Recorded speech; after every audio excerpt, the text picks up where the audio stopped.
Hey, what's up? This is Diamond. When I was younger, I had the bestest friends that a person could have.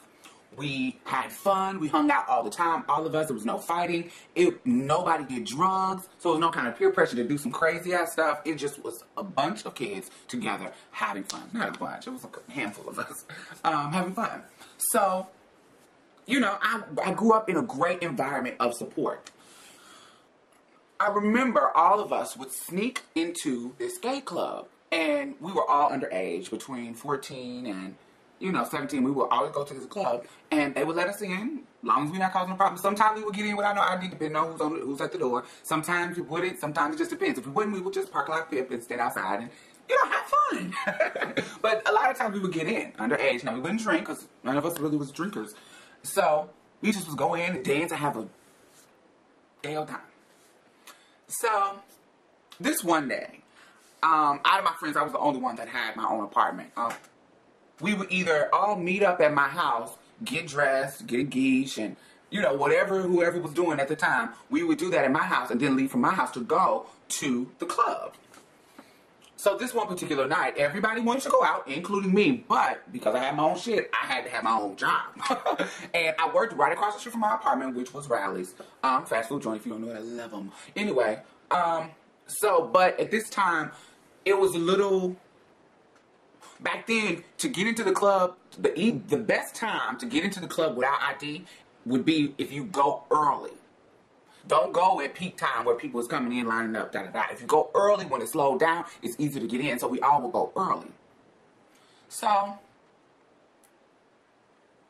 I had to work until 11 night, and I had to close. So, closing, if you work any fast food joint, you don't know how long it's going to take you to break everything down, clean everything up. So, if you're working at 11, you can be out of there by, 1 o'clock. 12 if you go super fast. But, it could be as late as 1 o'clock. So, my official time to get off was 11. That's what time it closed. So, none of my friends yes, they're good friends, but sometimes they can be late bitches. They didn't want to wait for me because, it would be too late and they wouldn't have a way to get in because, they didn't have IDs or whatever. So, of course, I'm jaded, but I had planned on still going and meeting them down there because I felt like they were getting cunty and didn't want to wait for me. So I said, I'm going to go anyway. I'm going to make it down there. So I get off of work and I go home and I get all dolled up, put the big hair on and my dress and my heels, and I'm looking sexy and feeling it. Pause. Now, as a trans girl, our mothers don't tell us the stuff that men can do. When it comes to a genetic girl, the mothers tell you, don't be around boys because boys is they don't get in cars, don't do this, don't do that. They're giving you warnings of how men can do in the world because you're a girl, you're vulnerable, But you gotta understand, we raise a different way, so therefore we don't get those warnings. We have to learn those warnings ourselves. So, I lived on 38th in College. The club was typically on the same street, but all the way downtown. So that's like, at least 38 blocks, a little bit over. So at least, like 40 blocks. So, that's a long walk. But I was hot and young. If I start walking somewhere, well, just even now, it still happens. But especially when I was younger, if I'm walking somewhere, a dude is going to pick me up and give me a ride.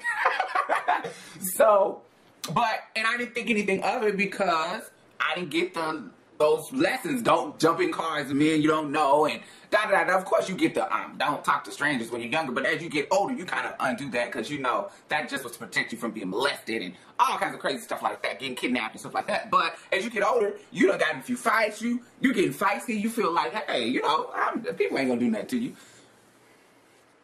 So I get to walking. And this is what I planned. And another thing that I didn't realize at the time, when you're younger, you don't realize that there's games that men play. Sometimes they know what's up and they just don't say what's up. Now I'm able to tell the difference. Sometimes they just really don't know what's up. But back then, I wasn't the bombshell that I am now. But, so I felt like, but I still had the mentality. So I felt like if I can just get in this car, we don't have to do too much. He can ride me if he get an attitude, if he want to do something crazy, I just tell him let me out. That's still closer to my destination. That was my logic. If I can get you, if he picks me up at 36th Street, he can at least get me to 27th or, you know, somewhere else until, okay, well, let me out. Da-da-da-da. And then I'll keep walking. Somebody else will pick me up. And I'll keep doing that routine until I get to my destination. So that was my mentality. So this dude, I had seen this dude before. He had picked me and Ty up before and took us. And, you know, he never did anything, never said anything, blah, blah, blah, blah, blah. So, but he stops and sees me by myself. Ooh. I jump in the car. He was like, where you going? I'm like, downtown. And he's like, all right, let me take you downtown. Boom, boom, boom. So we get in, we driving. Now, mind you, I'm looking lovely. I'm looking lovely to myself. At the time, I didn't have real big old boobs, so I had my little water balloon boobs in there. I, had my little sports bra on with my little water balloon, so they was jiggling and, all that kind of stuff. So I'm feeling cunty. So I figured, of course he doesn't stop me because I'm looking hot. So now remember, I told you that there's one street. The club is just straight down. All you gotta do is take the street straight down. But he keep going. He's going in some direction that I don't, this is my city, so I know this is not the direction to go. So he says, I'm gonna make a stop real quick. And he stops at somebody's house, come back out. We drive, now we're down this little street. And he just parks. Now, I feel like he about to roll a blunt. I'm from the hood, so that's kind of normal. Dudes roll blunts in the car and they smoke and, they do that. And this dude probably looks like he's about 25, 26. And I'm like a good old 16, 17. And so, that's kind of normal, so I don't think nothing of it. Now, mind you, I'm still sitting here like worried about my dirt because we haven't discussed anything about my dirt. So he gets to ask me all kinds of questions and they started getting more and more explicit. Like about getting freaky. And so, I'm like, sweetheart, well, you silly. That's so sweet, thank you. Well, come on, baby, I'm trying to get to where I need to go. What's up? He's like, we're going to get there. Da-da-da. So he reached over and grabbed my leg. Not grabbed it, but kind of, caressed it. I'm in the passenger seat. He caresses it. And I'm like, well, come on, baby. The police don't like the police will stop us in here and you, rolling blunts and stuff. And, I can't. I don't feel like that kind of drama. So come on, let's go. Just drop me off. You can roll the blunt, or I can drive and you can roll the blunt by yourself. Whatever you need me to do. Let's get the road hit. So now at this point, he's getting a little bit more and more aggressive. So he gets to rub it on my chest, and I'm like, hold on, honey. Because if you get to rub it too much, you're gonna clock that these is water balloons. So as I'm pushing his arm off, I'm like, okay, sweetie, don't keep touching my titty. He gets more aggressive and grips my titty and I yank him off. As soon as I yank him off, my titty says, poof, and my whole front of my dress is wet and splashes and drips down the whole front of my dress. So of course, if your titty busts, you're instantly clocked. So I instantly think that. But then he says, oh, nah, it's cool. It's cool. I'm sorry. Man, you just to take the other one out. And you would be straight. So I'm devastated. Because I'm sitting here looking like a breast cancer survivor. One boob. And wet.